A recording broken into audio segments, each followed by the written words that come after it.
자, 조금 쉬셨죠? 우리 그 쪽지 시험 잠깐 보겠습니다. 쪽지 시험. 자, 1번 보시면 가족, 간호, 이론의 종류를 제시하라고 얘기하네요. 우리 저번 주에 배웠던 거 기억하시죠? 자, 1번 가족은 각 부분의 특성을 합한 것 이상의 특징을 지닌다. 물어보나 마나 체계 이론. 자, 두 번째입니다. 가족 체계는, 그럼 체계 이론인가? 체계라는 말이 나오니까. 근데 체계라는 말이 나오면 체계 이론도 있지만 구조 기능 이론도 있어서 좀 읽어보긴 해야 될 것 같아요. 자, 가족 체계는 외부 체계와의 지속적인 상호작용과 교류를 통해서 변화와 안정 간의 균형을 잡는다. 뭐예요? 체계 이론이죠. 구조 기능 이론은 변화, 뭐 안정 간의 균형 이런 말은 없거든요. 그래서 이건 체계 이론이 맞아요. 3번 시간에 따른 변화의 과정에 초점을 두고 시간에 따른 변화의 과정 그리고 가족이 각 단계의 과업을 효과적으로 달성하는가를 중심으로 가족 문제를 파악하는 이론, 가족 발달 이론 맞죠? 자, 네 번째입니다. 사정기술, 특히 가계도 사회지지도 자체가 잘 개발되어 있어서 가족 사정 시 쉽게 적용할 수 있다. 이게 뭘까요? 구조 기능 이론이죠.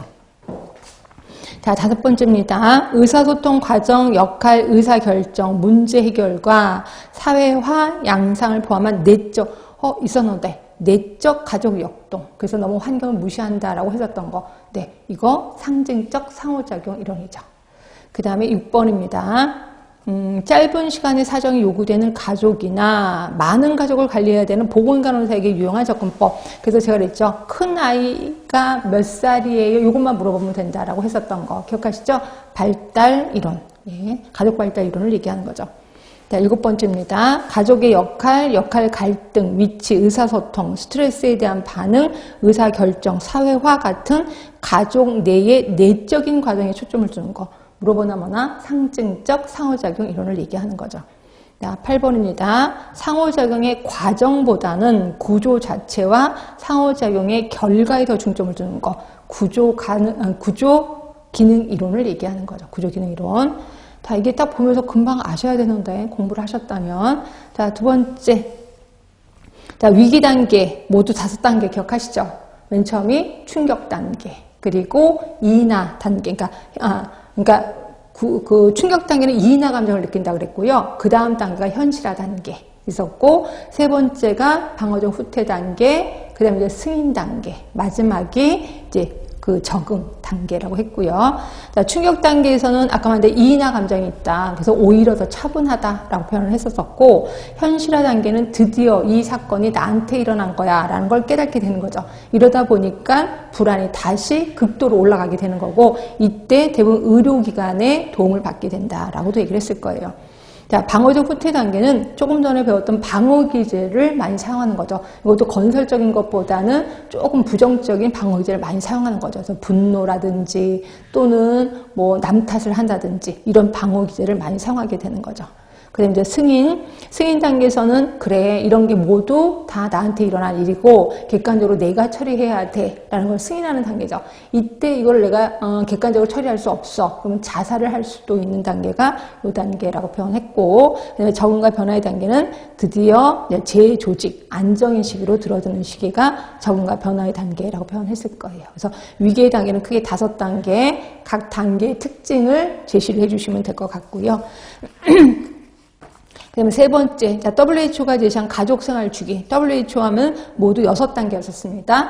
1단계가 형성기, 결혼해서 큰아이 태어나기 전까지. 그리고, 요게 이제 형성기. 그 다음에 이제 큰애기 태어나서 마지막 아이 태어날 때까지를 우리 확대기라고 표현하는 거고요.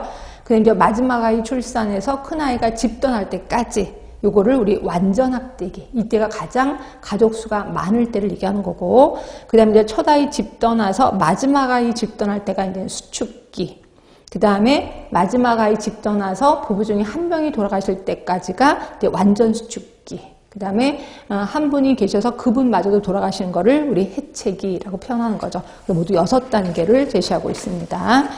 자, 네 번째, 발달가업에 속하는 가족의 주기. 이런 것들은 맞아줘야 되는데, 자, 부모는 에너지의 소모와 사생활 부족에 적응해야 돼. 결국 이때 부부간의 관계가 가장 소원할 때다. 그래서 이 때문에 권태기를 느끼기도 한다라고 했었던 시기에, 이게 학년 전기. 라고 했고, 두 번째입니다.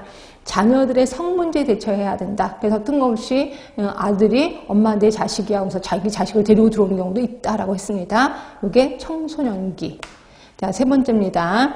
신세대, 구세대 간의 친족 결속력 유지를 해야 돼. 왜? 신세대가 생겼으니까, 아이들이 결혼을 했나 봐. 그래서 거기에 세대, 신세대, 내가 구세대 간의 결속력을 유지하는 거 중년기겠죠. 중년기.